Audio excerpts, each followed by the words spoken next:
بسم اللہ الرحمن الرحیم۔ آج جو سوا پارہ پڑھا گیا ہے اس میں سورہ توبہ کا بقیہ حصہ، پوری سورہ یونس اور سورہ ہود کا کچھ ابتدائی حصہ تلاوت کیا گیا ہے۔ اس سوا پارے میں خلاصے کے طور پہ 7 باتیں اہم ہیں۔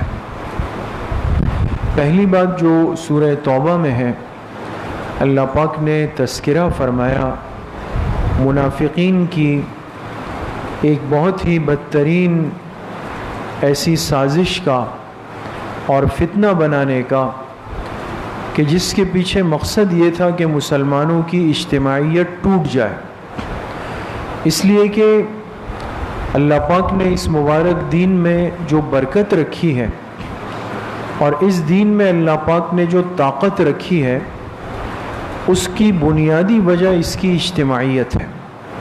اس لیے حدیث پاک میں خود جناب نبی کریم صلی اللہ علیہ وسلم نے اس کی وضاحت فرمائی کہ ید اللہ علی الجماعہ، اللہ پاک کی جو نصرت ہے، تائید ہے، وہ اجتماعیت کے ساتھ ہے۔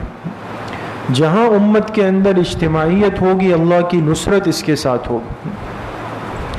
یہ بات منافقین سے روز اول سے برداشت نہیں، نہ اس وقت نہ آج ہے۔ چنانچہ حضور علیہ السلام کی حیات طیبہ میں ہی منافقین نے ایک منصوبہ بنایا، اور آپ غور کریں کہ وہ منصوبہ بھی کوئی دشمنی کے انداز میں نہیں یا کسی غلط انداز سے نہیں، بلکہ اس کے لیے جو طریقہ واردات استعمال کیا وہ کیا تھا کہ مسجد نبوی میں جہاں صحابہ اکرام ایک ساتھ جمع ہو کر آپ علیہ السلام کی اقتداء میں نماز پڑھتے تھے اور اسلام کا ایک رعب، ایک طاقت ظاہر ہوتی تھی، وہ ان کو برا لگتا تھا۔ تو اس اجتماعیت کو تقسیم کرنے کے لیے کہ بھئی ایک ساتھ یہ صحابہ کیوں نظر آتے ہیں ہر وقت ایک ساتھ کھڑے ہوئے، تو مدینہ طیبہ کی آبادی سے کچھ باہر انہوں نے ایک جگہ خریدی منافقین نے، اور وہاں پر ایک مسجد کی بنیاد رکھی۔ اب آپ بتائیں، مسجد اللہ کا گھر ہے اور اللہ کے گھر کے بنانے کا کتنا بڑا اجر ہے، کتنی بڑی فضیلت ہے کہ انسان کی عقل حیران، لیکن نیت فاسد ہے، غلط ارادہ ہے کہ ہم یہاں مسجد بنا لیں گے، اور اس میں 2 مقصد تھے ان کے۔ ایک تو یہ تھا کہ مسجد کے عنوان پہ ہے تو کسی کی توجہ نہیں جائے گی کہ بھئی غلط ارادہ ہے، دوسرا یہ کہ ایک تقسیم کا عمل ہو جائے گا اور ہم اس مسجد میں بیٹھ کر اپنے منصوبے بنائیں گے اور مشورے کریں گے۔ حضور علیہ السلام کو اطلاع دی کہ ہم نے اس طرح ایک مسجد کی بنیاد رکھی ہے، ہم چاہتے ہیں کہ آپ تشریف لائیں اور اس میں پہلی نماز آپ ادا فرمائیں تاکہ اس کا افتتاح ہو جائے، برکت ہو جائے اس میں۔ آپ علیہ السلام اس وقت تیاری فرما رہے تھے غزوہ تبوک کی۔ آپ نے فرمایا کہ ابھی تو نہیں، لیکن اگر واپسی ہوئی تو انشاءاللہ میں آ جاؤں گا، یہ فرمایا۔ پھر جب آپ غزوہ تبوک سے واپس آئے تو راستے میں ہی اللہ پاک نے آپ پر وحی اتاری، یہ آیات اتری، اور اللہ پاک نے فرمایا کہ یہ جو جگہ انہوں نے بنائی ہے یہ مسجد ضرار ہے، مسجد ضرار ضاد کے ساتھ، ضرار یہ ضرر سے ہے، یعنی ایک ایسی جگہ ہے کہ جس کا مقصد عبادت نہیں بلکہ مسلمانوں کو ضرر اور تکلیف پہنچانا ہے، وہ مسجد کے حکم میں ہی نہیں ہے، لہٰذا آپ بھی نہ جائیں بلکہ اس جگہ کو ڈھا دیں، گرا دیں۔ چنانچہ جب آپ علیہ السلام مدینہ منورہ پہنچے تو آپ نے صحابہ کی ایک جماعت کو بھیجا اور انہوں نے جا کر اس جگہ کی جو عمارت تھی اس کو گرا دیا کہ بھئی یہ فتنے کا باعث اور ذریعہ بن رہی۔ یہ آیات سورہ توبہ میں ہے دوستو، اس مسجد ضرار کا تذکرہ ہے۔ اس سے آپ اندازہ لگائیں کہ آج بھی بہت سارے فتنے جو اس امت کی اجتماعیت کو منتشر کرتے ہیں خراب کرتے ہیں. تو یہ ضروری نہیں ہوگا کہ فتنہ اپنے آپ کو فتنہ کہہ کے آئے، غلط کہہ کے آئے، آپ کا دشمن کہہ کے آئے. کبھی وہ بالکل منوان ایک مذہب کا، ایک عبادت کا، ایک دین کا، ایک عبادت گاہ کا ٹائٹل اور عنوان لگا کے آئے، اور اس کے ذریعے سے وہ امت کی اجتماعیت کو خراب کرتا ہے. اس لیے ہمارے لیے تو ایک سادہ اور آسان سی بات ہے کہ ہماری نجات اور سکون اور راحت اس میں ہے کہ ہم اپنے بڑوں کی اجتماعیت کے ساتھ جڑے رہیں، اپنے علماء حق کے ساتھ ہم جڑے رہیں. بھئی جن پر ہمارا دل مطمئن ہو، جہاں سے ہمیں فائدہ ہوتا ہے، دین کی سمجھ حاصل ہوتی ہے، وہ میرا مرکز ہے. اس سے انسان جڑا رہے. کوئی نیا راستہ، کوئی نئی چیز، کوئی نئی بات نظر آئے اور یہ دل مطمئن نہیں ہو تو انسان نہیں جائے اس کی طرف. دوسری بات جو سورہ توبہ میں ہے کہ ان 3 صحابہ اکرام کی توبہ کا تذکرہ ہے، اور اسی مناسبت سے اس سورت کا نام بھی سورہ توبہ ہے کہ جن کو اللہ پاک نے توبہ کا پروانہ دیا قرآن کریم میں، ان کے لیے وحی اتری. جب حضور علیہ السلام غزوہ تبوک میں تشریف لے جا رہے تھے تو آپ نے ترغیب دی کہ سفر بھی بہت لمبا ہے اور موسم بھی بہت سخت تھا گرمی کا، اور پھر سب سے بڑھ کر یہ کہ اہل مدینہ کی جو معاش کا ایک بنیادی ذریعہ تھا وہ کھجور کی فصل تھی، اور یہ وقت ایسا تھا کہ کھجور بالکل پک کر تیار ہو گئی تھی، بس اس کو درختوں سے اتارنا تھا. اور یہ وقت ایسا ہوتا ہے کہ ہر آدمی مصروف ہوتا ہے. تو آپ علیہ السلام نے فرمایا بھئی قربانی ہے لیکن ہمیں جانا ہوگا. تو صحابہ اکرام آپ کے ساتھ تیار ہوئے. جو منافقین تھے وہ حسب ترتیب بہانے بنا کر، حیلے بنا کر پیچھے ہو گئے، وہ تو رہ گئے. صحابہ آپ کے ساتھ نکلے، لیکن 3 صحابہ ایسے تھے کہ جو مؤخر ہو گئے، رکے نہیں، مؤخر ہوئے. اور خود حدیث پاک میں اس کی تفصیل ہے. حضرت کعب ابن مالک، حضرت ہلال ابن امیہ اور حضرت مرارہ ابن الربیع رضی اللہ عنہم، یہ مخلص صحابہ ہیں، لیکن چونکہ یہ متمول تھے، ان کے پاس اپنی سواریاں تھیں، تو فرماتے ہمارے ذہن میں یہ تھا کہ ہم پیچھے سے جا کر آپ علیہ السلام کو پا لیں گے، لشکر کو. تو ہم نے کہا ہم کل نکل آئیں گے، پرسوں نکل آئیں گے. اس کل پرسوں میں کیا ہوا کہ وقت نکلتا رہا، اور انسان جب وقت پہ ہمت نہیں کرے تو ہمت ٹوٹ جاتی. تو یہ سستی اتنی بڑی کہ 3 حضرات گئے نہیں، اور حضور علیہ السلام گئے اور غزوہ تبوک میں اللہ پاک نے کامیابی دی، آپ وہاں سے واپس تشریف لائے. تو عادت مبارکہ یہ تھی کہ ہر غزوے کے بعد آپ مسجد نبوی میں تشریف فرما ہوتے. جب آپ بیٹھ گئے، اب منافقین کو پتہ چلا کہ بھئی ہم تو سمجھتے تھے کہ بھئی یہ لوگ واپس ہی زندہ نہیں آئیں گے، وہ تو آ بھی گئے اور کامیاب ہو کے آ گئے. تو آ کر اپنے اپنے بہانے پیش کیے کہ یہ ہے، وہ ہے، وہ ہے. آپ نے سب کو تسامح کے ساتھ اجازت دی، کچھ نہیں فرمایا. یہ 3 حضرات چونکہ مخلص صحابہ ہیں، دل صاف تھے، تو تینوں حضور علیہ السلام کی خدمت میں آئے. آپ نے پوچھا بھئی آپ تینوں کیوں نہیں آئے؟ تو حضرت کعب ابن مالک رضی اللہ عنہ یہ بڑے نفیس صحابی ہیں، اور ان کو اللہ پاک نے گویائی کا بڑا ملکہ دیا تھا. ان کو اس امت کا خطیب فرمایا گیا. تو یہ کہتے ہیں میں متکلم بنا.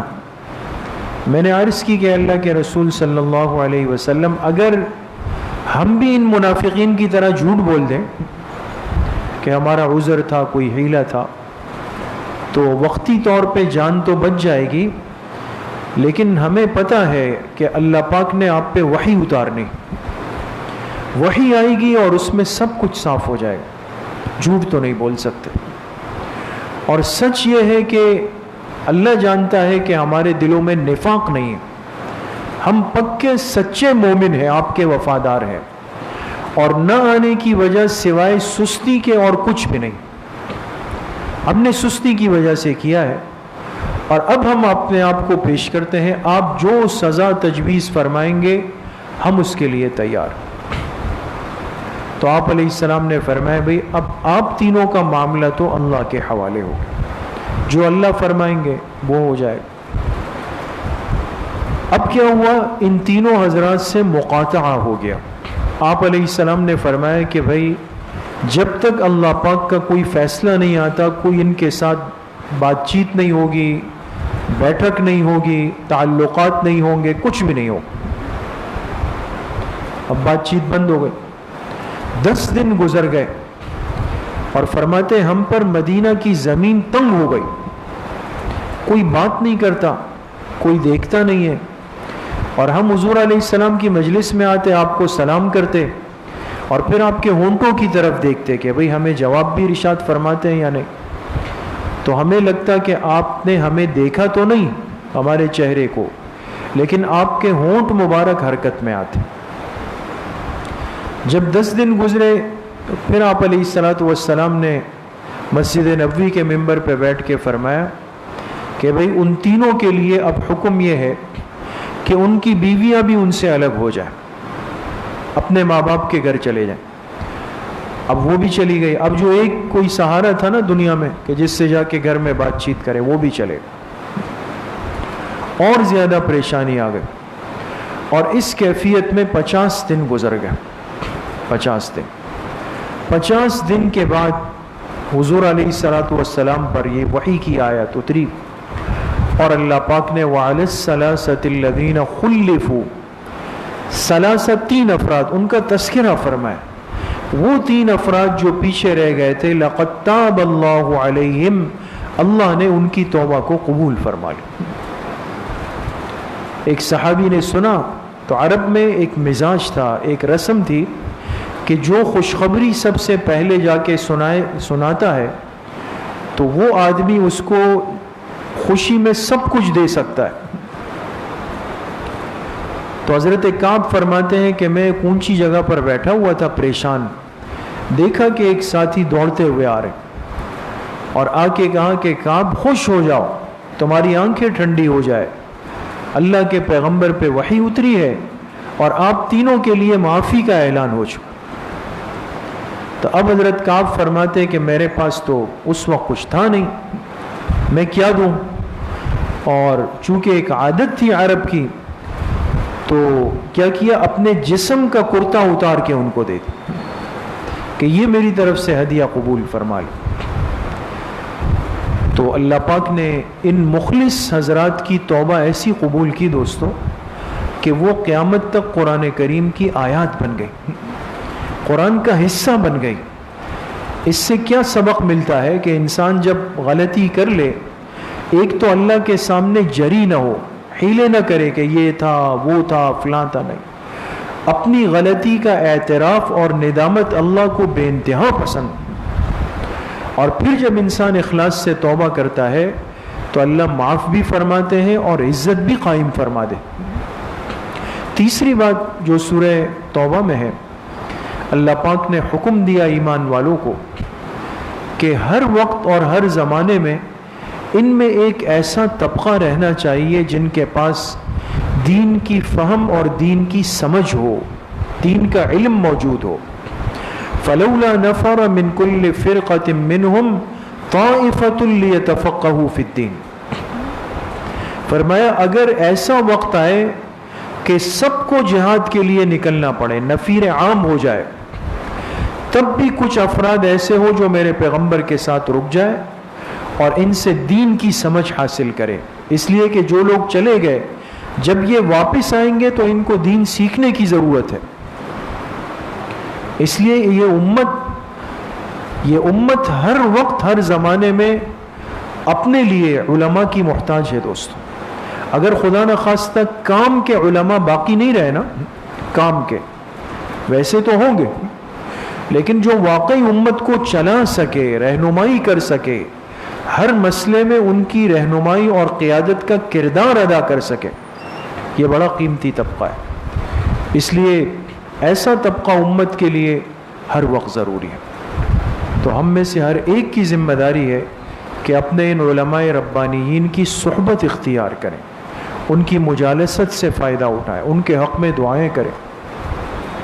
چوتھی بات جو سورہ یونس میں ہے، اللہ پاک نے تذکرہ فرمایا ان کافروں کا جو قرآن کریم کو انسانی کلام کہہ کر بے اہمیت بنانا چاہتے تھے۔ جب حضور علیہ السلام وحی سناتے نا آیات، کہتے تھے یہ کون سا مشکل کام ہے، یہ تو ہم بھی کر سکتے ہیں، یہ تو کوئی مشکل نہیں۔ جب بار بار یہ بات کی تو اللہ پاک نے ان کے اس دعوے پر ان کو چیلنج دیا۔ قرآن کریم 4 موقعوں پر قرآن کریم نے ان کو موقع دیا۔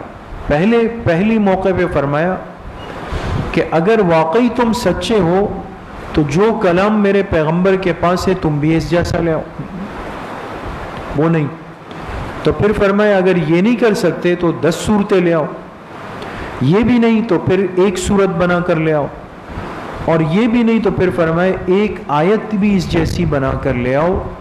لیکن میرے عزیز و دوستو بزرگوں، اللہ کا عالی کلام اتنا عظیم الشان ہے اور اتنا فصاحت اور بلاغت سے بھرپور ہے کہ آج تک دنیا کے کتنے بڑے بڑے کامل عالم شاعر بڑے بڑے لوگ گزرے، لیکن اس جیسی 1 آیت اور اس کی نظیر بنانے سے عاجز آپ نہیں کر سکتے۔ اتنی بڑی نعمت آج ہمارے پاس موجود ہے۔ آج تو ہمارے دلوں میں قرآن کی عظمت نہیں ہے دوستو، اس لیے کہ آسانی سے مل گیا۔ یہ اتنا بڑا اللہ کا کلام ہے کہ اس کی 1 آیت کے برابر کوئی آیت بنا کر آج تک پیش نہیں کر سکتا۔ 5ویں بات جو سورہ یونس میں ہے، اللہ پاک نے تذکرہ فرمایا اپنے پیغمبر حضرت یونس علیہ السلام اور ان کی قوم کا۔ اللہ کے وہ پیغمبر ہیں جو ایک بڑی آزمائش سے گزرے ہیں، اور آپ حضرات جانتے ہیں کہ ان کی آزمائش بڑی عجیب تھی۔ ایک قوم کی طرف مبعوث ہوئے، ایک علاقہ تھا نینوا، اور وہاں یہ قوم رہتی تھی بہت بڑی تعداد۔ یونس علیہ السلام گئے اور ان میں کام کیا، محنت کی، دعوت دی، لیکن یہ بھی سابقہ امتوں کی طرح سرپھرے تھے۔ تو جب مایوس ہو گئے حضرت یونس علیہ السلام، یعنی ان کو یقین ہوا کہ اب یہ ایمان لانے والے نہیں، تو قوم سے کہا کہ اب تم پر عذاب کے علاوہ اور کوئی راستہ نہیں، اب عذاب آئے گا، اس کے لیے تیار ہو جاؤ۔ اور یہ بات فرما کے یونس علیہ السلام بستی سے روانہ ہو گئے۔ اب یہاں پر مسئلہ یہ ہے کہ اللہ پاک جب پیغمبر کی بددعا کو قبول کرتے ہیں تو اس میں ایک ضابطہ یہ ہے کہ پیغمبر اور ان کے متبعین جو ان پر ایمان لائے ہیں وہ اس علاقے سے نکل جاتے ہیں، لیکن جب اللہ کا حکم آئے اس کے بعد جائیں۔ یہاں کیا ہوا کہ حضرت یونس علیہ السلام نے جب بددعا کی، بددعا قبول ہو گئی کہ عذاب آئے گا، لیکن ابھی اللہ پاک کی طرف سے یہ اجازت صراحتاً نہیں آئی تھی کہ آپ بھی نکل جائیں، اور انہوں نے اپنے اجتہاد سے کیا سمجھا کہ جب عذاب نے آنا ہے تو ہم نے تو نکلنا ہے۔ تو یونس علیہ السلام خود اس قوم سے چلے گئے۔ اب چلے گئے اور اللہ پاک کی طرف سے آگے ایک آزمائش ان پر آ گئی۔ اب وہ قصہ تو بہرحال تفصیلی ہے کہ گئے اور ایک کشتی میں سوار ہوئے اور وہ کشتی بھنور میں پھنس گئی۔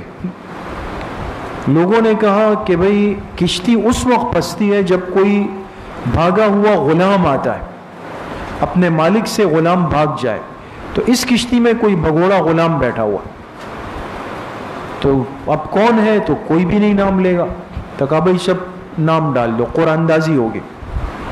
جب قرآن نکالا تو یونس علیہ السلام، انہوں نے کہا بھئی یہ تو بڑے نیک آدمی ہے، یہ کیسے ہو سکتے، دوبارہ ڈال۔ 3 دفعہ ڈالا گیا، تینوں دفعہ یونس علیہ السلام، وہ لوگ نہیں مانتے تھے، تو یونس علیہ السلام نے فرمایا بھئی میں ہی وہ بھاگا ہوا ہوں اپنے رب سے، اور میری وجہ سے ایک کشتی پھنس گئی ہے، اور لہٰذا مجھے جو ہے نا اس پانی کے حوالے کر دو۔ انہوں نے جب پانی میں ڈالا، ایک مچھلی منتظر تھی، انہوں نے ان کو لقمہ بنا کے نگل لیا، مچھلی کے پیٹ میں چلے گئے، اور اس اندھیرے کے اندر انہوں نے اللہ پاک سے پھر دعا مانگی ہے۔ حضرت یونس علیہ السلام کی دعا یاد ہے کسی کو؟ لا الہ الا انت سبحانک انی کنت من الظالمین، یہ دعا مانگی۔ اس لیے بڑی مجرب دعا ہے، اگر کوئی بڑی آزمائش آ جائے اس دعا کے اہتمام سے اللہ پاک اس کو ٹالتے ہیں۔ بہرحال یہ دعا مانگتے رہے، پھر اللہ پاک نے نجات دی۔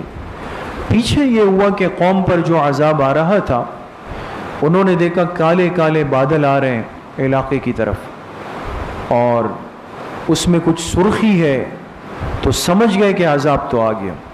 اب سب اپنے گھروں سے نکلے، رونا، چیخنا، چلانا، فریاد۔ تو اللہ پاک نے ان کی فریاد کو قبول فرمایا۔ یہ واحد قوم ہے، مفسرین نے لکھا ہے، کہ جن کے لیے اللہ پاک نے اپنے ضابطے کو تبدیل فرمایا، ورنہ آیا ہوا عذاب کسی قوم سے نہیں ٹلتا، ان کے لیے تبدیل ہوا۔ اور یہ عذاب پھر اللہ پاک نے واپس فرمایا۔ پھر یونس علیہ السلام آئے اور پھر اس قوم میں گئے، اور پھر ایک طویل عرصہ انہوں نے گزارا۔ چھٹی بات جو سورہ ہود میں ہے، اللہ پاک نے دو انسانوں کی مثال دی۔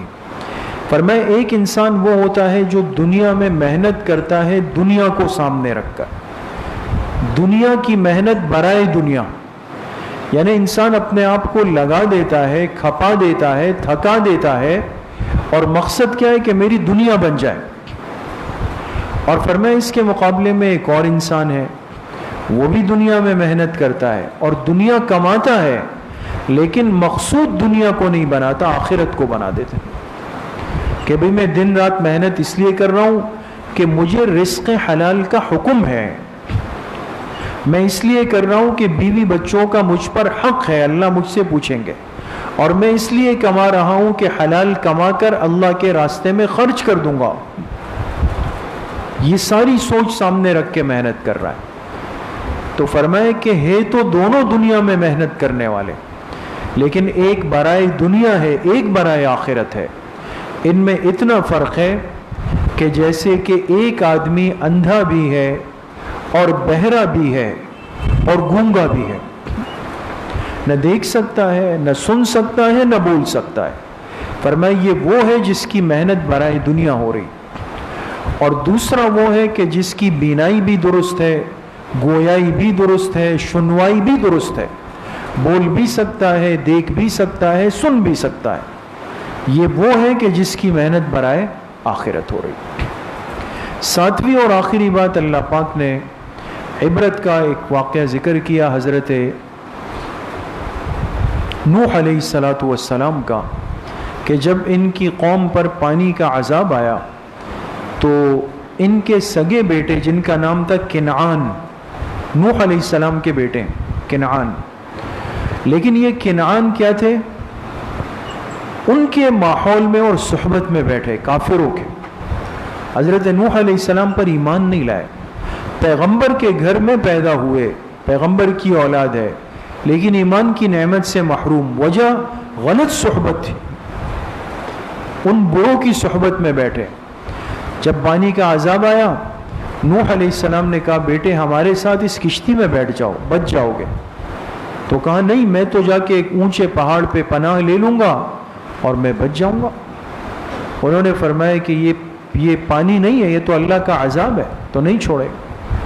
اور یہ بات چیت ہو رہی تھی، وَحَالَ بَيْنَهُمَا الْمَوْجُ فَكَانَ مِنَ الْمُغْرَقِينَ، ایک پانی کی موج آئی اور والد اور بیٹے کے درمیان حائل ہو گئی، بیٹا غرق ہو گیا۔ قیامت تک کے لیے میرے عزیز و دوستو بزرگوں ایک عبرت کی مثال قائم ہو گئی کہ انسان اگر بری صحبت میں بیٹھتا ہے، چاہے پیغمبر کے گھر پیدا ہو، یہ محروم ہو جائے گا، یہ محروم ہو جائے گا۔ یہ اتنی خطرناک چیز ہے۔ تو آج ہم جیسے لوگ جو ہر اعتبار سے کمزور ہیں، عاجز ہیں، ناقص ہیں، گناہوں سے بھرے ہوئے ہیں، ہم کیسے آج یہ دعویٰ کر سکتے ہیں کہ ہر ماحول، ہر صحبت، ہر دوستی، ہر چیز کو دیکھنے کے بعد بھی میں بچ جاؤں گا؟ اس لیے صحبت بد بہت خطرناک چیز ہے۔ اس لیے فرماتے ہیں دور شو از اختلاط یار بد، یار بد بدتر بوت از مار بد۔ فرمایا برے دوست کی صحبت سے دور ہو جاؤ، اس لیے کہ برا دوست یہ سانپ سے زیادہ خطرناک ہے، سانپ سے زیادہ۔ اللہ پاک صحیح عمل کی توفیق نصیب۔